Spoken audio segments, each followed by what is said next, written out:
materi atau soal yang akan diujikan.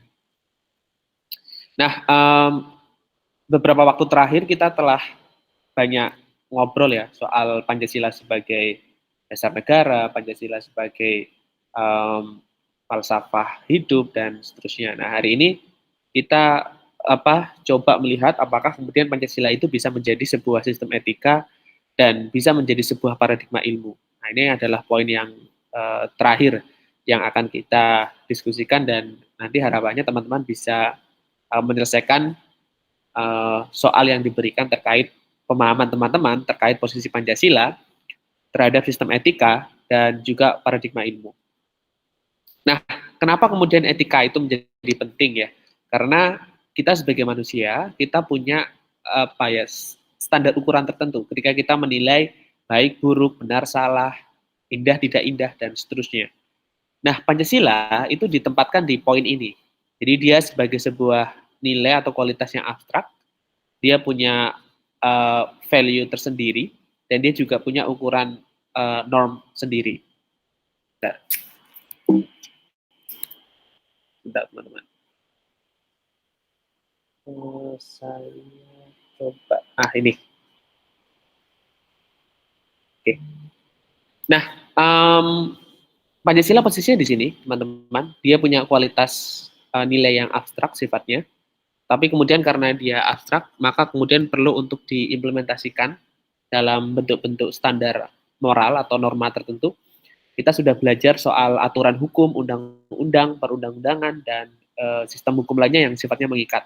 Dari yang levelnya nasional sampai regional, bahkan sampai aturan-aturan yang sifatnya lokal ya. Dan bahkan tidak hanya lokal, tapi mungkin secara hubungan bertetangga, berkeluarga, dan bahkan dalam inti keluarga yang paling sederhana. Nah, dari nilai-nilai dan norma tadi, ya kan, kita tahu bahwa Pancasila ada 5 kualitas nilai yang abstrak sifatnya, lalu diturunkan dalam bentuk peraturan, undang-undang, pasal, dan lain sebagainya. Dan sebagai manusia, ketika kita melakukan tindakan apapun, itu kita disebut sebagai makhluk yang memiliki bawaan moral tertentu. Sehingga ketika kita melakukan sesuatu hal, kita pasti memiliki konsekuensi moral tertentu. Contohnya, Anda sekarang sedang di perjalanan menuju kampung halaman. Nah, Anda mengendarai kendaraan, mungkin Anda sendiri ya, tapi ketika Anda sengaja untuk menyenggol kendaraan yang ada di sebelahnya, senggolan ini nanti akan mengakibatkan konsekuensi moral yang tidak terduga. Apakah pengendara lain ini akan marah, apakah akan menuntut Anda, atau di sisi lain mungkin akan merasa senang, bisa saja gitu. Jadi ada banyak kemungkinan dan konsekuensi moral yang tidak terduga setiap tindakan-tindakan yang kita lakukan. Nah, sebagai warga negara, kita tentunya merasa bahwa setiap putusan kita itu selalu memiliki konsekuensi moral tertentu. Gitu ya. Jadi ini intinya seperti itu. Nah, tentu ini tidak akan saya jelaskan terlalu detail karena ini adalah materi tentang etika ya. Etika itu adalah cabang ilmu di ilmu filsafat. Etika tentu menjelaskan tentang baik buruk, indah tidak indah dan lain sebagainya.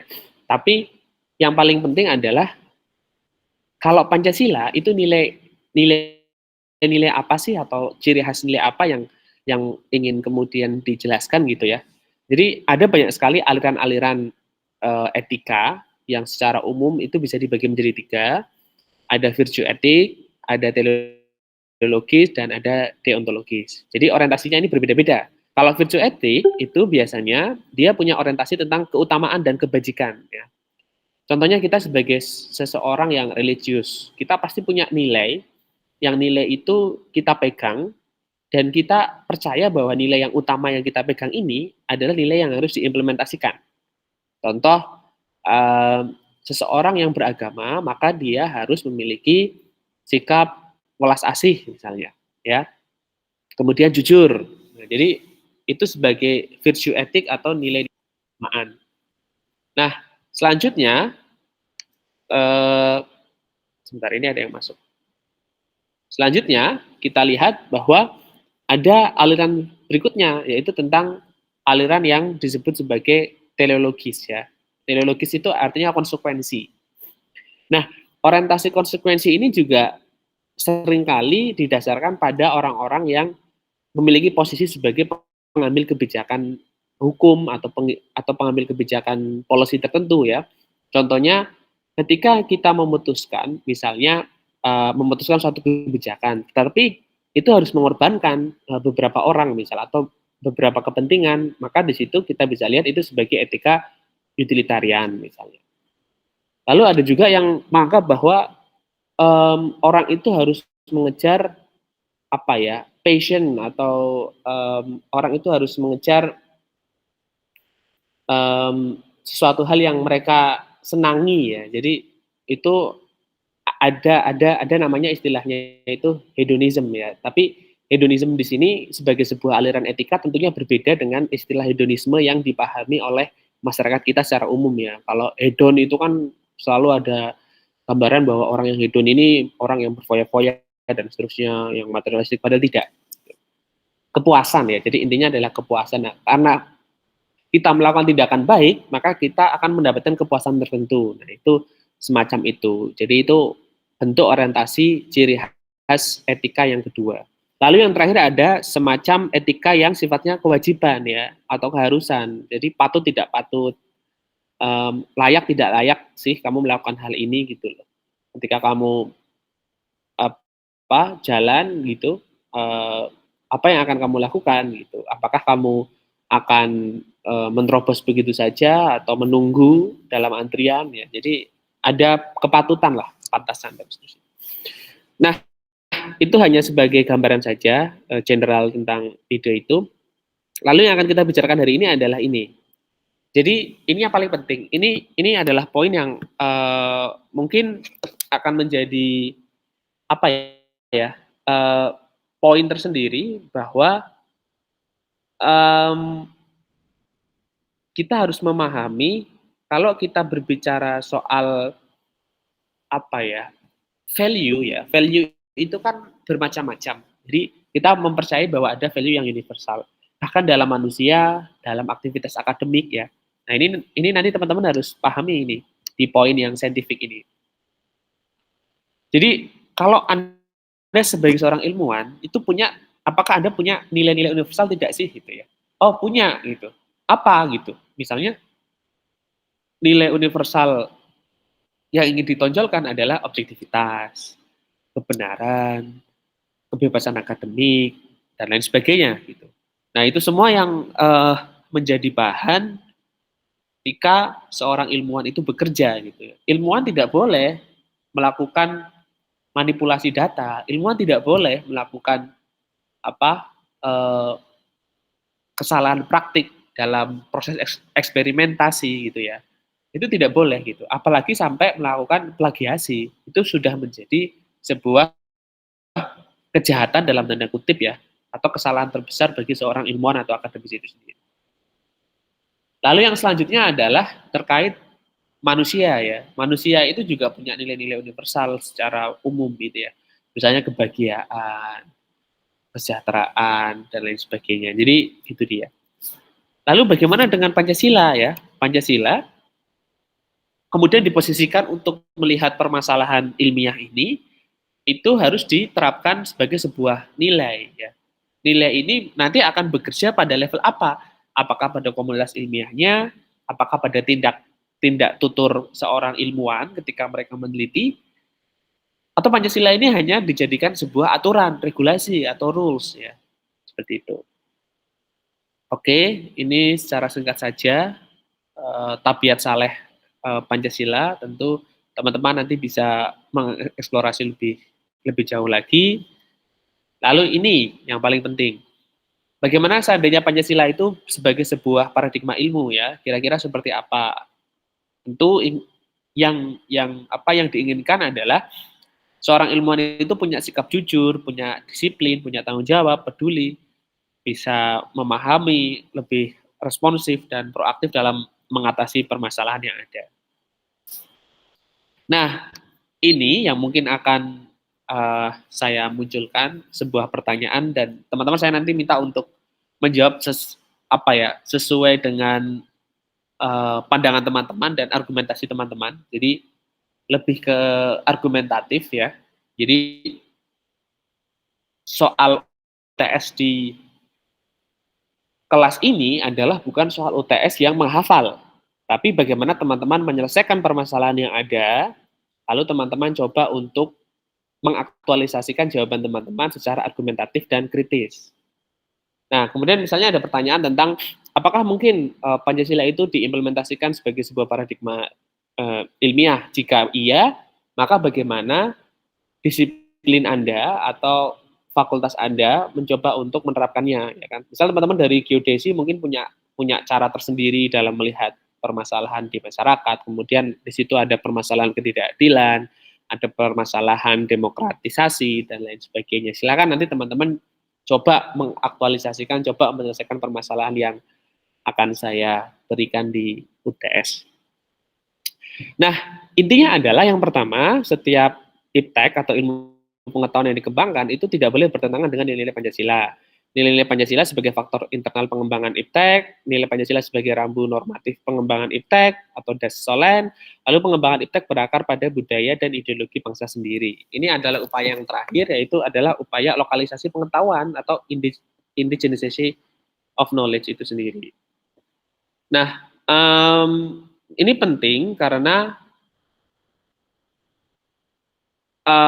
seringkali kita terlalu merasa bahwa ketika kita mempelajari ilmu-ilmu dari barat, kita selalu merasa tertinggal ya.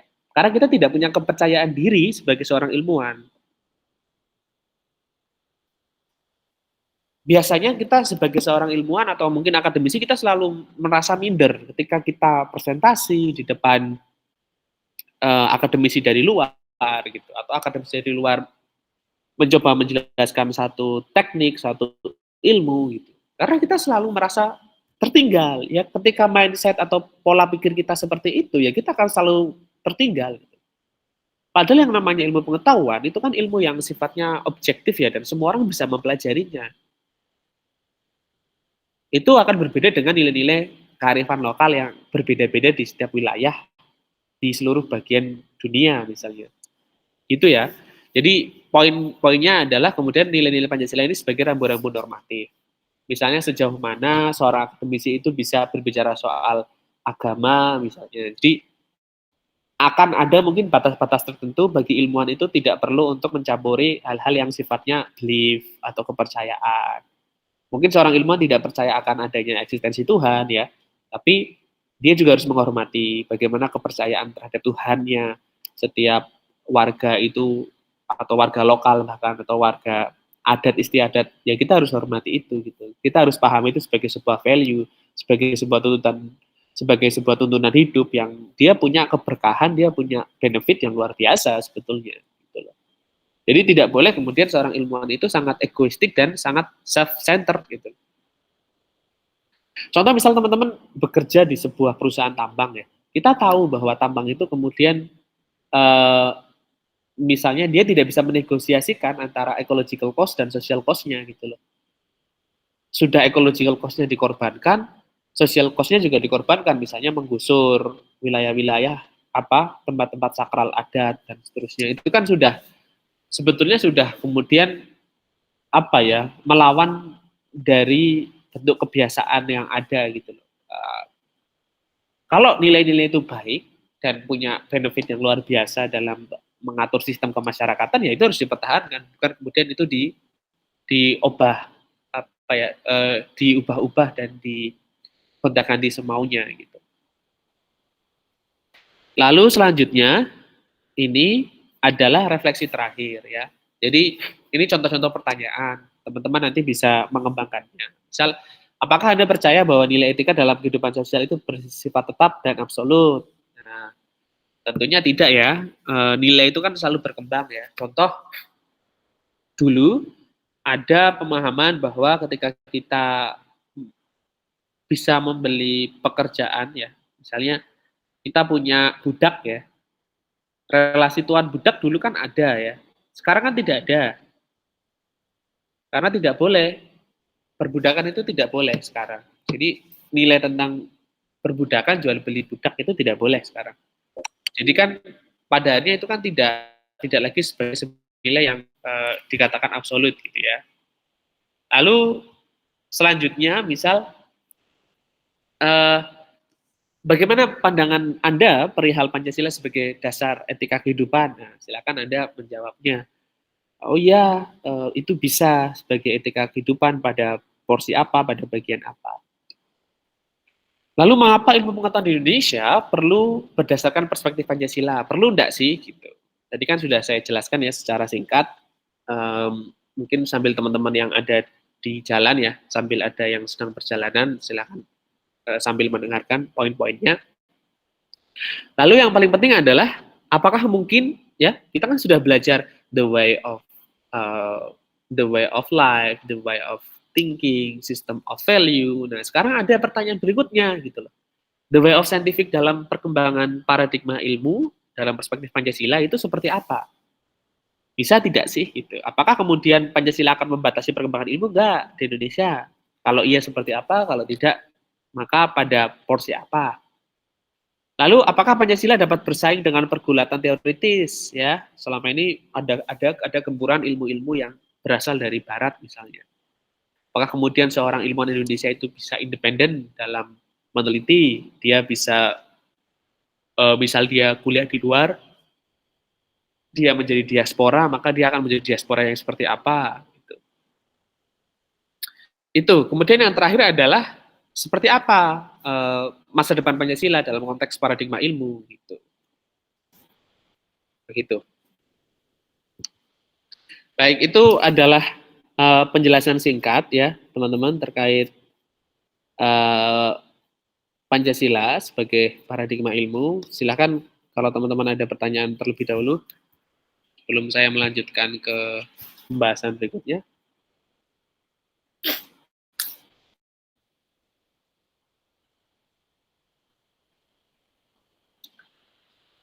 Baik, kalau tidak maka saya akan menjelaskan apa ya, pembagian kelompok ya untuk nanti tanggal 8 Mei. Jadi kita akan masuk di, jadi gini ya, teman-teman punya waktu cukup panjang untuk mempersiapkan presentasi. Nanti setelah ini mungkin akan saya siapkan pembagian kelompoknya. Jadi nanti akan ada tujuh kelompok. Masing-masing kelompok mungkin akan terdiri dari beberapa orang. Nah, tugasnya adalah nanti teman-teman diminta untuk mempresentasikan hasil diskusi kelompok teman-teman, dan nanti akan saya berikan waktu sekitar 30 menit ya. Jadi 30 menit teman-teman misalnya silakan teman-teman alokasikan 20 menit untuk presentasi boleh, 15 menit untuk presentasi boleh, 15 menit sisanya untuk diskusi boleh. Dan perlu diingat bahwa tugas kelompok ini adalah poin paling besar ya. Jadi sebelum UTS saya sudah banyak bercerita, sudah banyak berdiskusi, sudah banyak apa ya, curhat lah gitu ya. Jadi sekarang giliran teman-teman.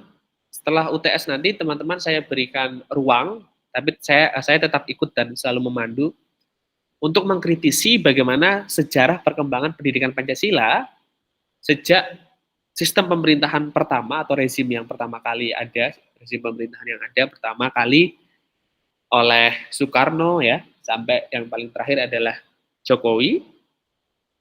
Silakan teman-teman, nanti akan saya bagikan kelompok, kemudian teman-teman mendiskusikan dengan kelompoknya. Di situ nanti ada banyak pertanyaan ya, misalnya seperti apa Pancasila saat itu diterapkan, bagaimana implementasinya, kemudian bagaimana pengaruhnya terhadap pendidikan Pancasila, lalu apa kelebihan dan kekurangannya. Dan yang paling penting adalah teman-teman nanti diminta untuk memberikan semacam refleksi kritis. Refleksi kritis ini adalah poin terbesar bahwa bagaimana teman-teman kemudian mensikapi satu permasalahan yang ada pada suatu lini masa sistem pemerintahan tertentu. Nah, di situ nanti teman-teman diminta tuh untuk menganalisis, misalnya apa ya? Misalnya di era Soeharto gitu ya. Oh, kita tahu bahwa Pancasila saat itu betul-betul menjadi sebuah alat indoktrinisasi misalnya. Ya bisa saja gitu ya.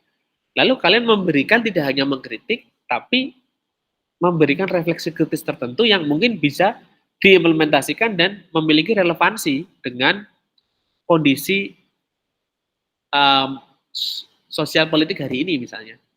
Atau refleksi kritis itu juga bisa dalam bentuk proyeksi ke masa depan ya. Misalnya berkaca dari implementasi pendidikan Pancasila di era kepemimpinan Presiden Habibie, maka bla bla bla bla gitu ya.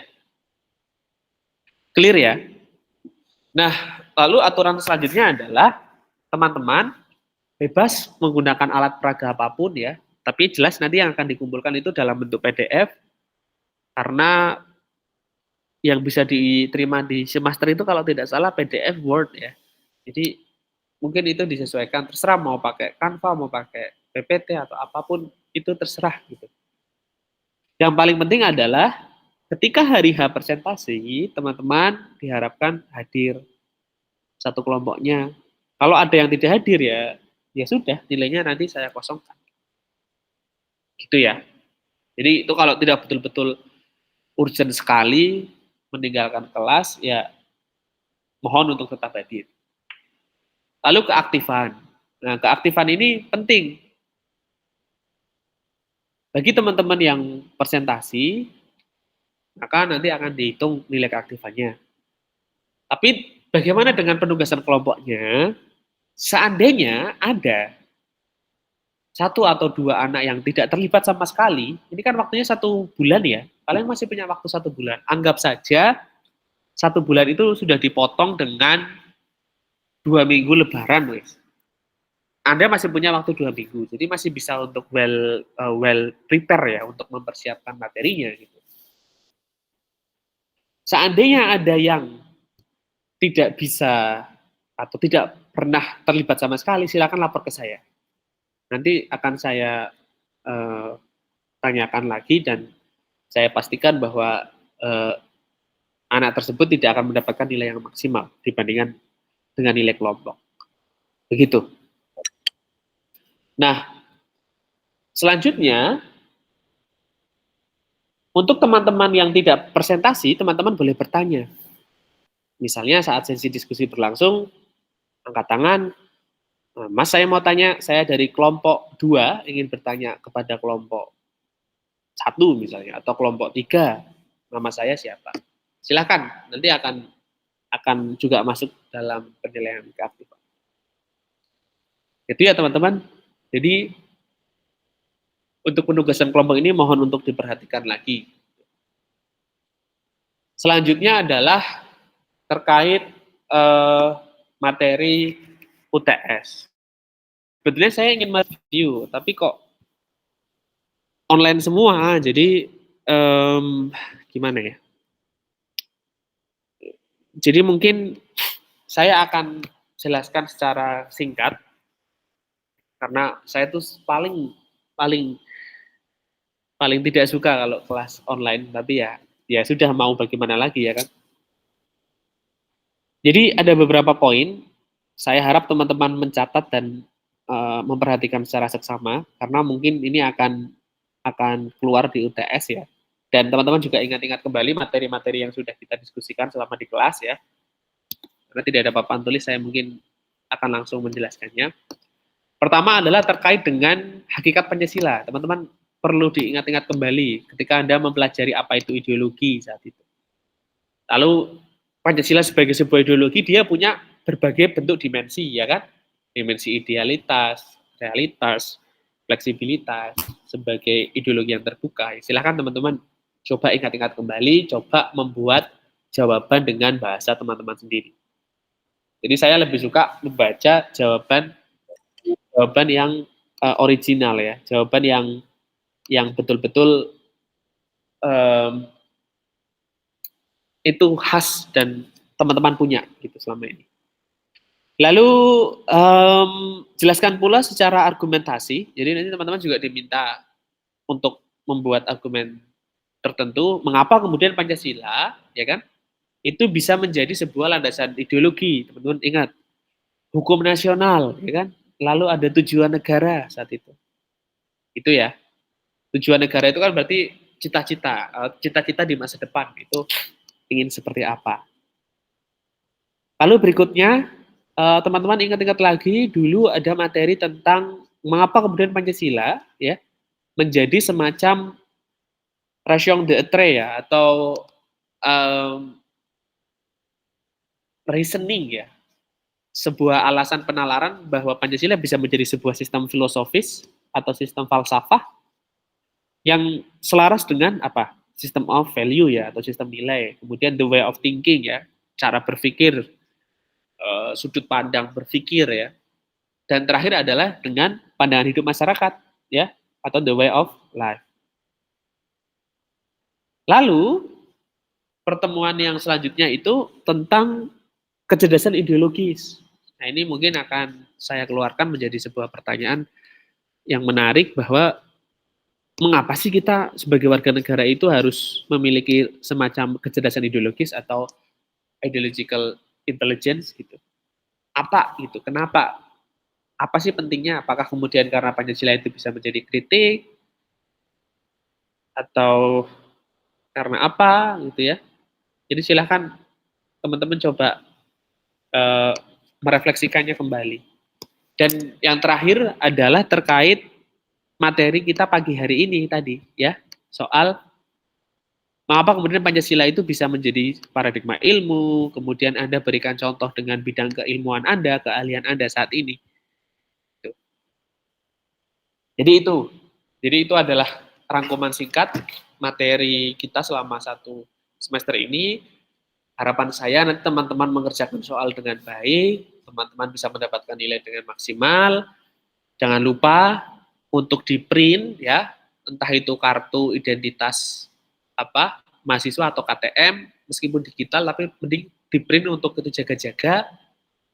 Mungkin itu akan berguna tidak hanya untuk UTS tapi untuk UAS ya, teman-teman. Lalu kemudian ada apa sih namanya?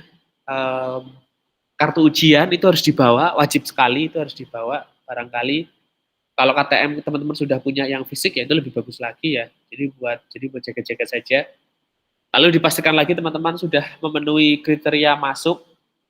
Kalau bagi saya tuh masuk tidak masuk itu sudah urusan yang lain, tapi barangkali akademik cukup apa strict terhadap ini gitu loh, aturan-aturan yang seperti ini. Silakan untuk di-share. Lalu kerjakan dengan sebaik-baiknya. Jadi ya kerjakan 30 menit lah. Jadi jangan cepet-cepet gitu, 15 menit keluar gitu ya.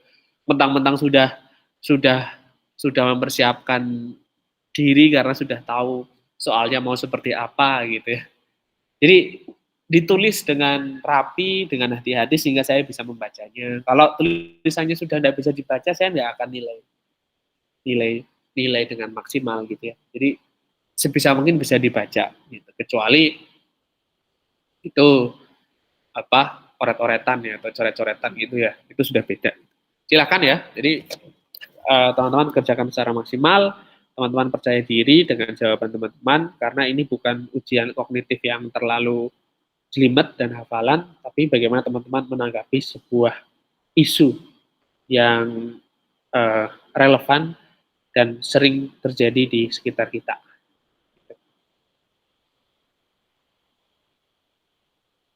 Oke, kalau tidak ada, apakah ada pertanyaan sejauh ini? Silakan kalau ada pertanyaan.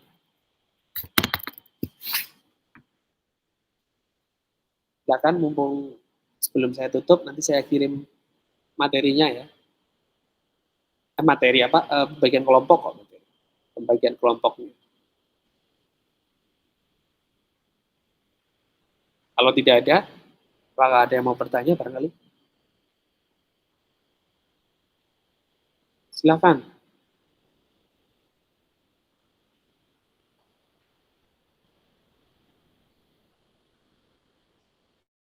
Baik, kalau tidak ada, mungkin saya akhiri. Terima kasih teman-teman sudah hadir di kelas ini ya, meskipun secara daring. Untuk teman-teman yang sedang mudik, hati-hati di jalan. Teman-teman yang sudah sampai di kampung halaman, selamat merayakan hari Lebaran ya.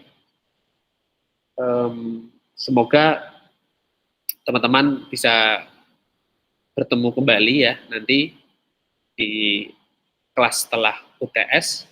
Oh iya, satu lagi, pengumpulan tugasnya itu nanti dikumpulkan di hari pertama pertemuan kita pasca UTS. Jadi semua kelompok. Jadi saya tidak melihat kelompok 1, 2, 3. Jadi semua kelompok deadline-nya sama semuanya. Karena apa? Karena biar adil. Karena biar tidak adanya kecemburuan bahwa saya kelompok 1 saya ngumpulin dulu, saya kelompok 7 saya ngumpulinnya nanti. Enggak. Jadi semua dikumpulkan di hari H saat pertemuan pertama kita. Nanti di pertemuan pertama kita akan mereview lagi soal UTS-nya. Saya akan coba bagikan hasil koreksian, semoga ya sudah selesai gitu. Tapi kita nanti lihatlah seperti apa. Itu aja. Jadi selamat berlebaran bagi teman-teman yang merayakannya, bagi teman-teman yang ikut liburan juga ya.